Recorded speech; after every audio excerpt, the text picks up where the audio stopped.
बताना चाहेंगे? देखिए, ये संघर्ष 4 सालों का रहा है और एक छोटा संघर्ष नहीं था, 4 साल काफ़ी होते हैं, आपको तोड़ने के लिए, आपको परेशान करने के लिए, आपको डिप्रेस करने के लिए।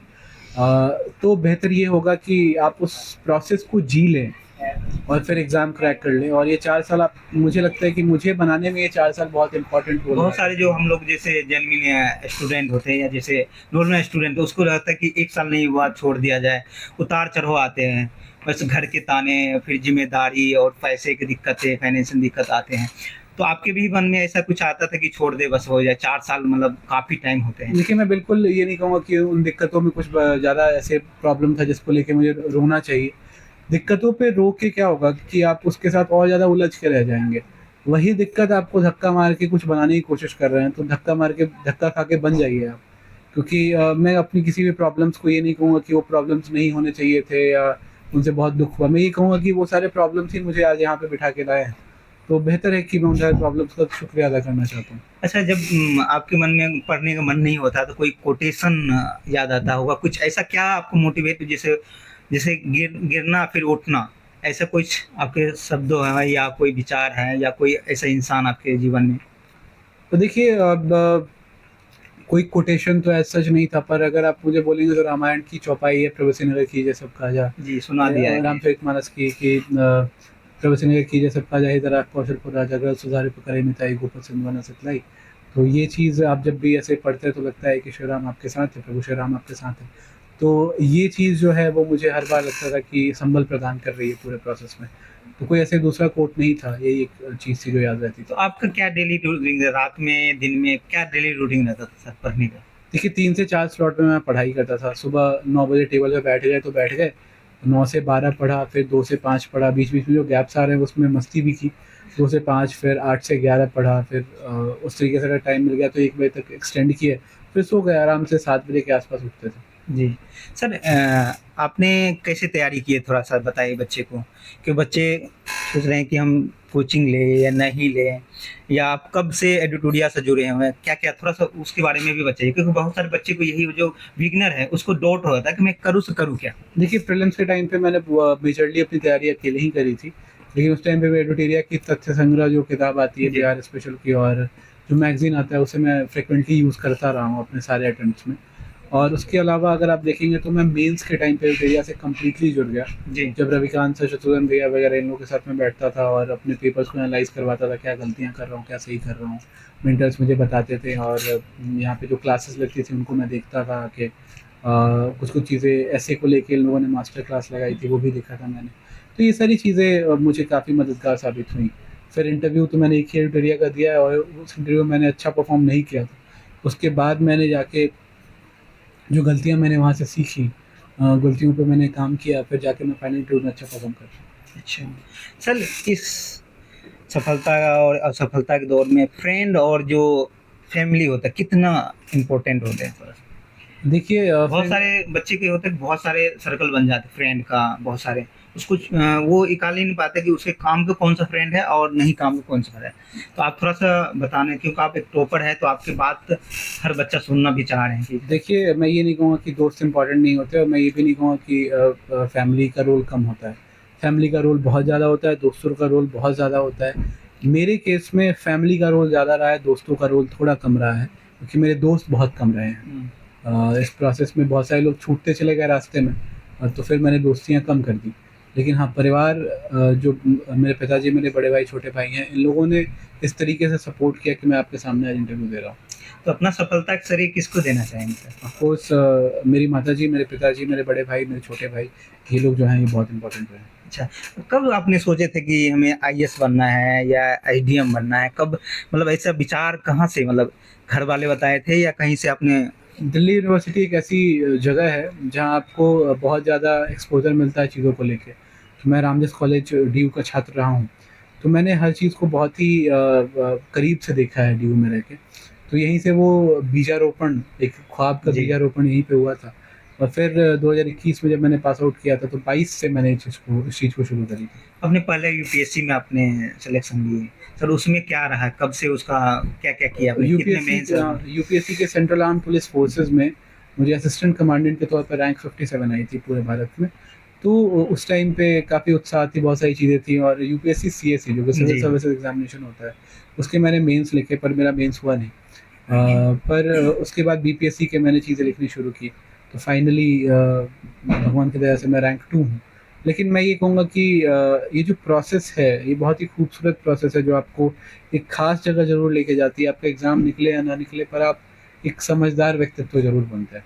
सर थोड़ा-सा बहुत सारे बच्चे को ये भी डाउट रहता है कि बुक लिस्ट के लिए बहुत सारे जो आप एक टॉपर हैं और आप सही से बताते हैं। देखो बहुत सारे बच्चे को ये पता नहीं होता है कि क्या करना तो पता है, मगर क्या छोड़ना है वो पता नहीं।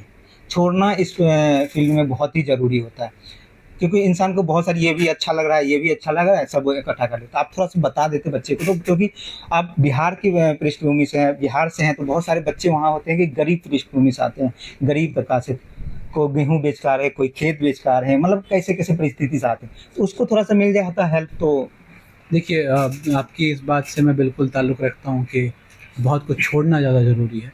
जी, तो सबसे पहले जो छोड़ने के अंग में आता है कि आप जो रिसोर्सेज़ रखे हैं, जी, उसको लिमिटेड करना पड़ेगा, और जब लिमिटेड करेंगे तो आप बहुत सारी बुक्स छोड़ेंगे। जी, तो कुछ खास बुक्स हैं जिसको कभी नहीं छोड़ना है, वो है हिस्ट्री के केस में स्पेक्ट्रम ओल्ड एनसीईआरटीज़, ज्योग्राफी के केस में आपके एनसीईआरटी जो 11th-12th के हैं, पॉलिटी लक्ष्मीकांत के थ्रू, रमेश सिंह के थ्रू इकॉनमी, बिहार स्पेशल के तथ्य संग्रह पढ़ सकते हैं, या मैंने क्राउन भी यूज़ की थी साथ साथ, वो भी मैंने करी।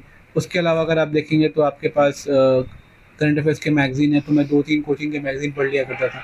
तो ये वो कुछ बेसिक चीज़ें हैं जो जिनको आपको करनी ही चाहिए। इसके अलावा जैसे ग्रामीण परिवेश से बच्चे अगर आ रहे हैं, वहाँ की पृष्ठभूमि से वो बच्चे आ रहे हैं, उन्हें वहाँ पे दिक्कत हो रहा है, तो मैं आपको ये कहूँगा कि इस सोशल मीडिया और ऑनलाइन मीडिया के ज़माने में, इस दौर में आपके पास बहुत सारे ऐसे टूल्स हैं जिस कारण से आप कहीं भी रह के तैयारी कर सकते हैं। कुछ हमारे बताना चाहें सोर्स का आप थोड़ा? देखिए, सोर्सेज़ तो बहुत सारे हैं। अभी चूँकि मैं संस्थान से जुड़ा रहा, तो मुझे चीज़ें पता भी हैं। तो एडुटेरिया के भी कुछ बैचेज़ हैं, जैसे टाइटन बैच वगैरह है, जहाँ पे सर खुद ही पढ़ाते हैं, प्रवीण सर वगैरह। तो वो बैचेज़ मुझे थोड़े ज़्यादा सही अभी लग रहे हैं, और यहाँ पे आप लोगों ने भी ऑफलाइन सेंटर पे यहाँ पे चीज़ें शुरू की हैं। यहाँ पे करुणेश सर वगैरह हैं, प्रशांत सर वगैरह हैं, जो बहुत सारी चीज़ें अच्छा कर रहे हैं।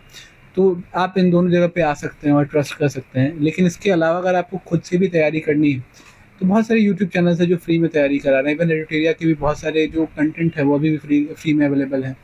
और इसके अलावा भी अगर आप देखें, तो ये सारी किताबें खरीद के आप खुद भी पढ़ सकते हैं। जी। ज़रूरी नहीं है कि कोई कोचिंग जॉइन की जाए। कोचिंग के अलावा भी आपकी तैयारी हो सकती है, अगर आप सुचारू रूप से उस चीज़ को करें तो, और स्पेसिफिक स्ट्रैटेजिक रूप में करें तो।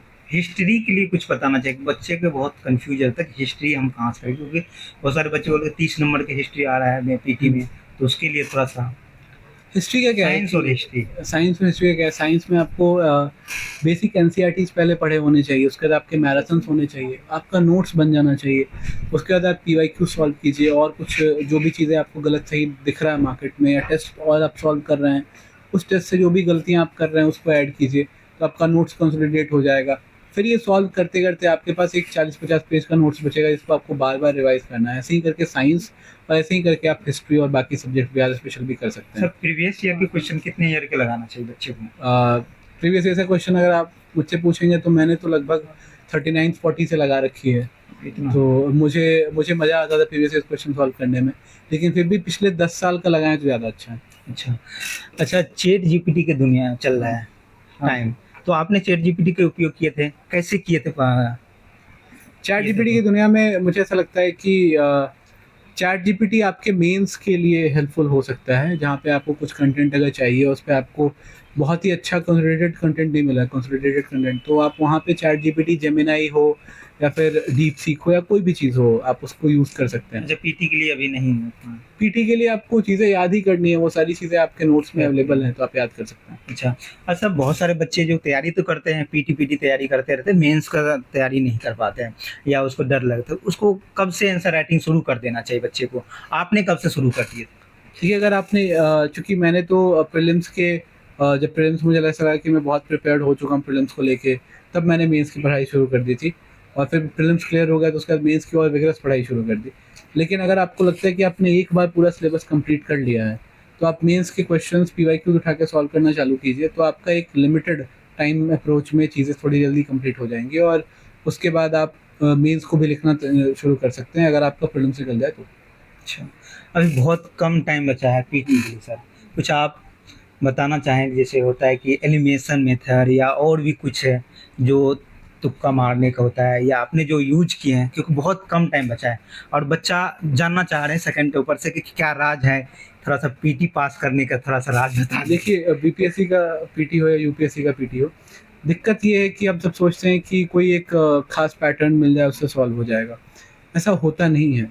आप सारे सब्जेक्ट को अगर बहुत अच्छे तरीके से तैयार करके जाते हैं, तब आप वो 90 से 100 क्वेश्चन अच्छे से सॉल्व कर पाएंगे। जी। ठीक है, ताकि आपका 100 क्वेश्चन तक क्वेश्चन सही हो जाए, आपको 100 मार्क्स कम से कम आए कि आप पीटी को लेकर तो श्योर रहें।